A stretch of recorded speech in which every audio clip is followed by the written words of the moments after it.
नमस्कार सर्वांना. श्री स्वामी समर्थ. तुम्हा सगळ्यांचं आपल्या चॅनलमध्ये खूप खूप मनापासून स्वागत आहे. आजचा दिवस तुम्हाला खूप छान आनंदाचा जाऊ दे हीच महाराजांच्या चरणी प्रार्थना करते आणि आजच्या व्हिडिओला सुरुवात करूया. तर आजच्या व्हिडिओमध्ये आपण खूप सुंदर आणि अतिशय महत्त्वाची माहिती आणि सेवा बघणार आहोत.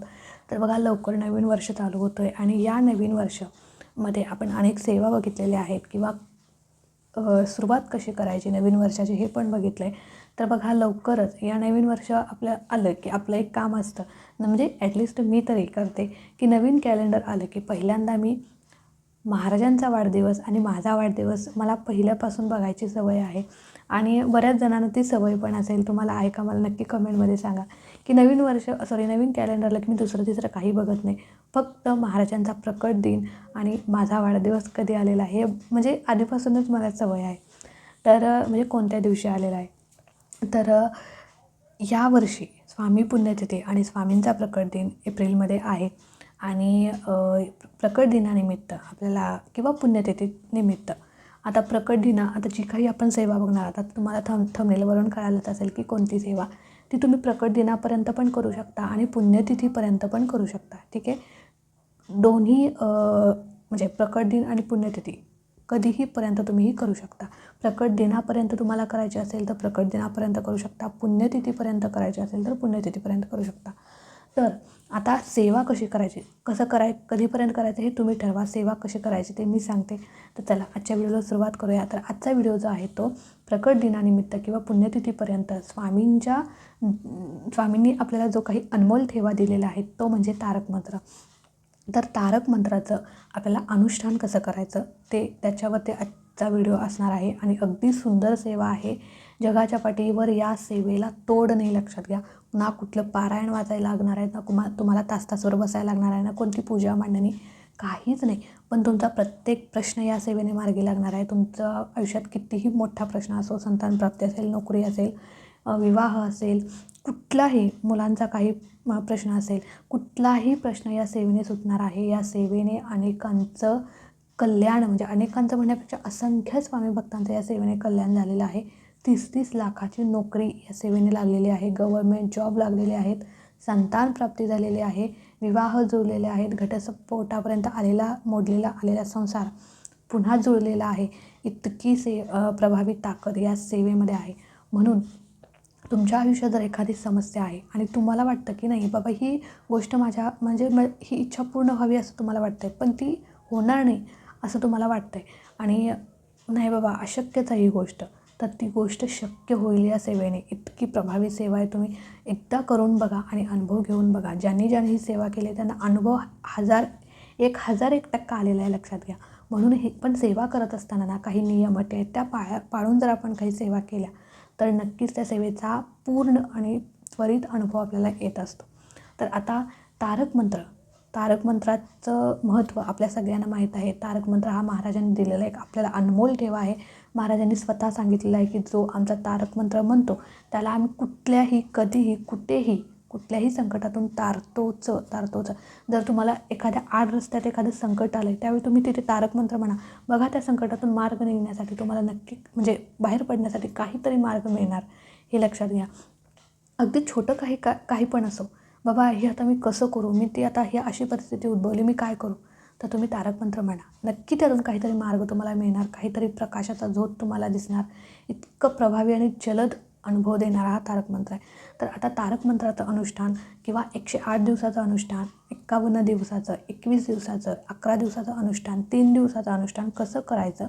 आता तुम्ही कितीही दिवसाचं अनुष्ठान करा, नियम अटी तेच आहेत. कळालं.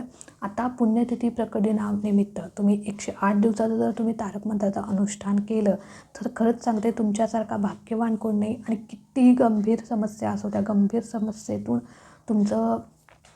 तुम्ही बाहेर पडाल. तर काय करायचं बघा, 108 दिवस, मग तुम्ही 51 दिवस पण करू शकता, 108 पण करू शकता किंवा 21 दिवस, जेवढे तुम्हाला इच्छा होईल तर तेवढे दिवस तुम्ही करू शकता. ठीक आहे. सगळ्यात पहिले ज्या दिवशी तुमच्यासमोर व्हिडिओ आला त्या दिवशीपासून तुम्ही चालू करायचं आहे. गुरुवारपासून तुम्ही चालू करा. तर जेवढे दिवसाची तुमची इच्छा आहे तेवढे दिवस तुम्ही करू शकता. तर आता काय करायचं, ज्या दिवशी तुमच्यासमोर हा व्हिडिओ येईल त्या दिवशी तुम्ही चालू करा, काही हरकत नाही. ठीक आहे. पहिल्या दिवशी, ज्या दिवशी आता उद्यापासून तुम्ही चालू करणार आहे, तर आज तुम्ही स्वामी केंद्रात जायचं आहे, मठात जायचं, महाराजांना नारळ, खडी साखर, अगरबत्ती वगैरे या सगळ्या गोष्टी घेऊन जायच्या, महाराजांना अर्पण करायच्या आणि तुम्ही महाराजांना प्रार्थना करायची की महाराज, उद्यापासून मी तारक मंत्राचं अनुष्ठान करते आणि ही इतकी सुंदर सेवा माझ्याकडून तुम्ही नक्की पूर्ण करून घ्या आणि 51 दिवसाचं किंवा 108 दिवसाचं जेवढे दिवस तुम्ही करताय ते महाराजांना तिथे बोलायचं, महाराजांना सांगायचं की मी 51 दिवसाचं अनुष्ठान करते आणि तुम्ही कशासाठी करताय, तर कोणत्या इच्छेसाठी करताय, ती इच्छा महाराजांना सांगायची, ती इच्छा त्वरित म्हणजे लवकर पूर्ण होऊ दे आणि सेवा माझ्याकडून निर्विघ्नपणे पूर्ण करून घ्या अशी महाराजांना प्रार्थना आपल्याला करायची आहे. हा काही संकल्प नव्हे, ही प्रार्थना झाली. तर आता महाराजांची परवानगी घेऊन आल्यानंतर दुसऱ्या दिवशीपासून सेवेला चालू करायचं. दुसऱ्या दिवशी छानपैकी लवकर उठायचं, स्नान वगैरे करायचं, महाराजांची पंचोपचार पद्धतीने पूजा करायची आणि सेवेला चालू करायचं. मी पहिला सांगते की ही सेवा करत असताना किंवा कोणतीही सेवा करत असताना, कोणतीही संकल्पयुक्त सेवा करत असताना नित्यसेवा ही झालीच पाहिजे. रोज 3 अध्याय, तारक मंत्र, 11 माळी ह्या सगळ्या गोष्टी झाल्या पाहिजेत, नित्यसेवा झाली पाहिजे आणि मगच आपण संकल्पयुक्त सेवा करायची असते आणि तरच केलेल्या आपल्या सेवेचा आपल्याला पूर्ण आणि त्वरित अनुभव येत असतो. नाहीतर एखादी संकल्पयुक्त सेवा केली आहे मग नित्यसेवा करायची नाही असं नाही. नित्यसेवासुद्धा आपल्या आयुष्याचा एक अविभाज्य घटक आहे, बेसिक पाय आहे. तर रोज तो आपण केलाच पाहिजे. त्यामुळे नित्यकर्म ते आपलं आहे, त्याच्यामुळे ती सेवा रोज झालीच पाहिजे. कळालं? आता पूजा वगैरे झाली, संकल्प करायचा.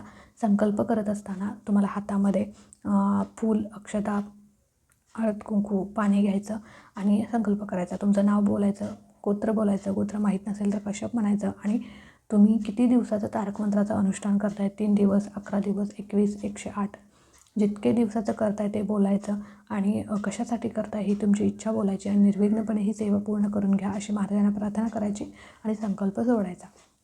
संकल्प सोडलेलं जे पाणी आहे ते झाडाला घालायचं. आता सेवेला चालू करायचं. तर पहिल्यांदा नित्यसेवा करून घ्यायची किंवा पहिल्यांदा ही सेवा करा किंवा नंतर मग नित्यसेवा करा. तर सगळ्यात पहिले बसण्यासाठी आसन घ्यायचं, आसनावर बसूनच सेवा करायचं किंवा कळालं?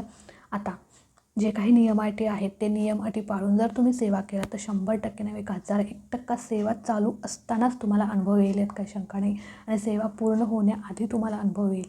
बघा, मी नक्की सांगते, ही सेवा करून बघा. तर आता रोज तुम्हाला 1 ग्लास पाणी घ्यायचं आहे.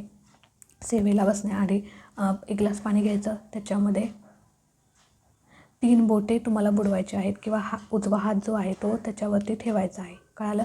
आता सेवा चालू करण्यापूर्वी संकल्पयुक्त सेवा चालू करत असताना पहिल्यांदा आपण स्वामीस्तवन म्हणत असतो. तर पहिल्यांदा तुम्हाला स्वामीस्तवन जे नित्यसेवेच्या ग्रंथामध्ये आहे ते तुम्हाला म्हणायचं. ते एकदाच म्हणायचं, परत म्हणजे दुसऱ्या दिवशीपासून म्हणायचं काय नाही, फक्त पहिल्या दिवशी म्हणायचं आणि सेवेला चालू करायचं. तर 11 वेळेस तुम्हाला तारक मंत्र म्हणायचं आहे.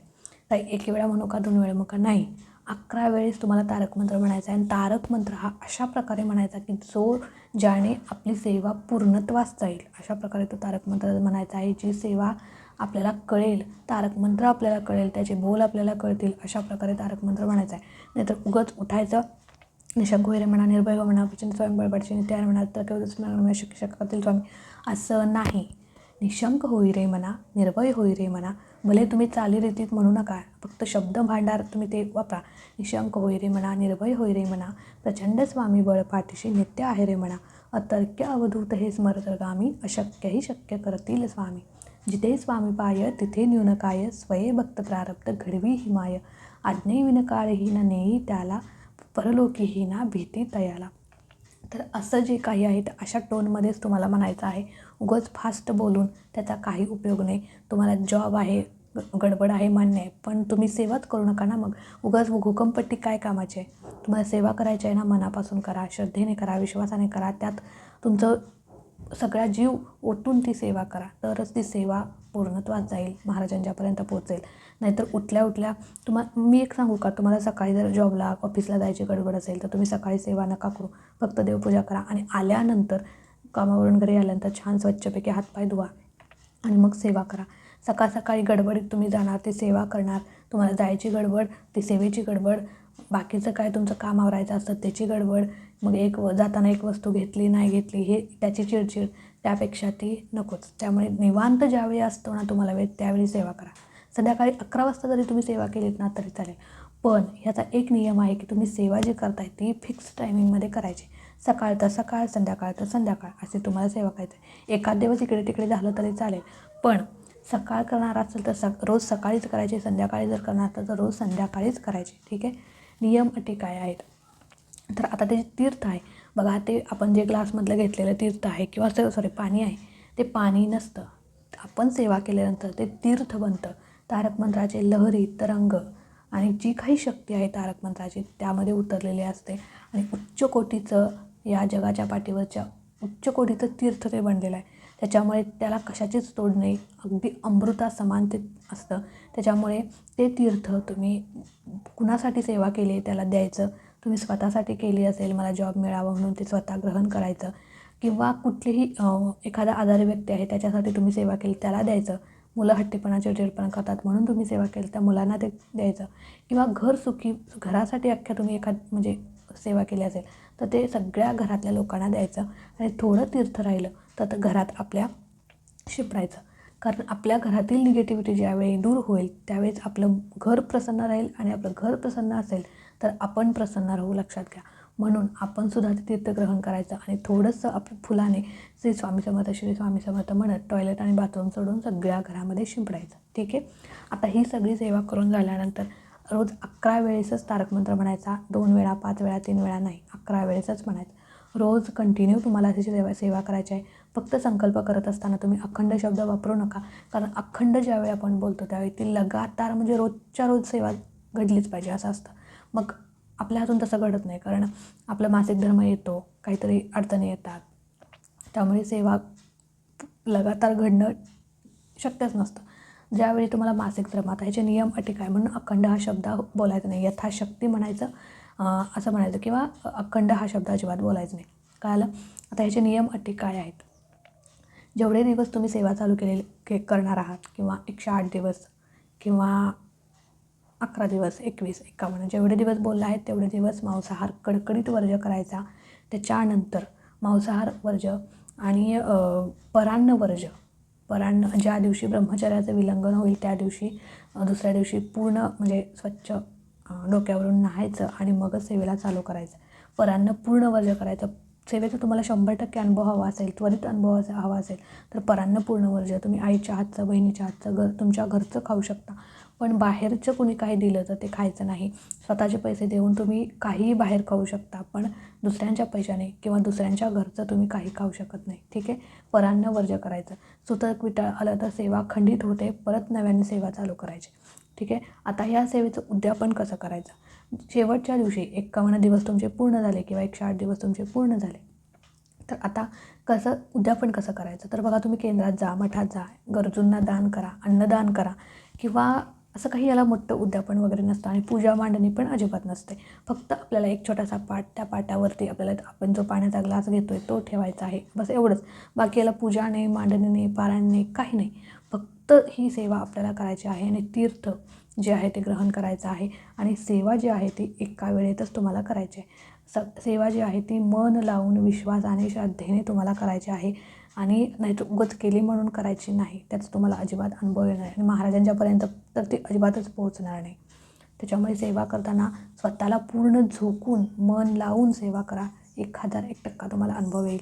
आणि याचे बाकीचे काही असे वेगळे नियम नाही आहेत. फक्त मांसाहार ज्यावेळी घरात असेल त्यावेळी सकाळी लवकर उठून सेवा करा. अर्थात तुम्ही तर खायचंच नसतं. जेवढे दिवस सेवा आहेत तेवढे दिवस मांसाहार वर्ज्य, परान्न वर्ज्य. ब्रह्मचर्या विलंघन होईल त्या दिवशी नाहून सेवा करायची, म्हणजे दुसऱ्या दिवशी, किंवा नाहून सेवा करायची, पूर्ण पवित्र होऊन सेवा करायची. आणि सुतक विटाळचं सांगितलं की सेवा खंडित होते, त्याच्यामुळे परत नव्याने संकल्प करून सेवा चालू करायची. शेवटच्या दिवशी उद्यापन तुम्ही गरजूंना दान करा, अन्नदान करा. तुमच्या यथाशक्तीने कसंही तुम्ही उद्यापन करू शकता. ठीक आहे. केंद्रात जाऊन महाराजांचं दर्शन घ्यायचं, महाराजांच्याकडे जाताना नारळ, खडीसाखर हे सगळं घ्यायचं आणि ही सेवा जी केलेली आहे ते आपल्याला रुजू करायला जायची असते. आता रुजू करायची म्हणजे काय? पहिला आपण गेलो बघा, तर महाराजांची परवानगी घेण्यासाठी, महाराजांना प्रार्थना करण्यासाठी गेलो, तर महाराजांनी आपल्याकडून ती सेवा पूर्ण करून घेतली छानपैकी. मग आपण केलेली सेवा महाराजांच्या चरणी रुजू करायची असते. म्हणून ती सेवा रुजू करण्यासाठी आपण केंद्रात जायचं असतं. नारळ, खडीसाखर घ्यायचं, जायचं, महाराजांना सांगायचं की महाराज तुमच्या कृपेने, तुमच्या आशीर्वादाने आणि तुमच्या साथीने माझ्याकडून ही उच्च कोटीची सेवा पूर्ण झाली आणि त्याचं फळसुद्धा मला मिळालं किंवा एखाद्या वेळेस नाही मिळालं तर महाराज ते नक्कीच देतील. फक्त एखाद्या वेळेस अनुभव यायला, आपल्या इच्छा पूर्ण व्हायला उशीर लागतो, ते सुद्धा आपल्यावरच जबाबदार असतं. कारण आपले भोग प्रारब्ध आडवे येत असतात, पण आपण केलेली सेवा कधीही वाया जात नाही. महाराजाचे व्याजासकट आपल्याला परतफेड करत असतात. म्हणून अनुभव नाही आला म्हणून महाराजांच्यावर विश्वास अजिबात ढळू द्यायचा नाही, विश्वास पूर्ण ठेवायचा. भले मी सेवा केली नाही, ही महाराजांचीच इच्छा, या सेवेचं मला 100% काही ना काही फळ मिळणार म्हणजे मिळणार. आणि वेळ होतोय ना मग सगळं चांगलंच होणार, उशीर होतोय ना सगळं चांगलंच होणार. आणि ही महाराजांची लीला असते लक्षात घ्या. महाराजांच्या लीला कळायला खूप म्हणजे नशीबवान लागतं आपलं. त्यांच्या लीला कळण्यापलीकडच्या असतात. म्हणून सेवा रुजू करायची आणि घरी यायचं. ठीक आहे. अशा प्रकारे तुम्ही 108 दिवस तारक मंत्राचं अनुष्ठान करा. जितके दिवस करायचं आहे तितके दिवस करा, पण अशा प्रकारे करा जसं मी सांगितलेलं आहे. तर नक्कीच तुम्हाला अनुभव येईल. तर चला आजचा व्हिडिओ इथे एंड करते. आवडला असेल तर नक्कीच लाईक करा, शेअर करा. चॅनलवरती नवीन असाल तर चॅनलला सबस्क्राईब नक्की करा. भेटूया अशात एका नवीन व्हिडिओसोबत, नवीन सेवेसोबत. तोपर्यंत खुश राहा, आनंदी राहा आणि सगळ्यात महत्त्वाचं महाराजांची सेवा करत राहा. श्री स्वामी समर्थ.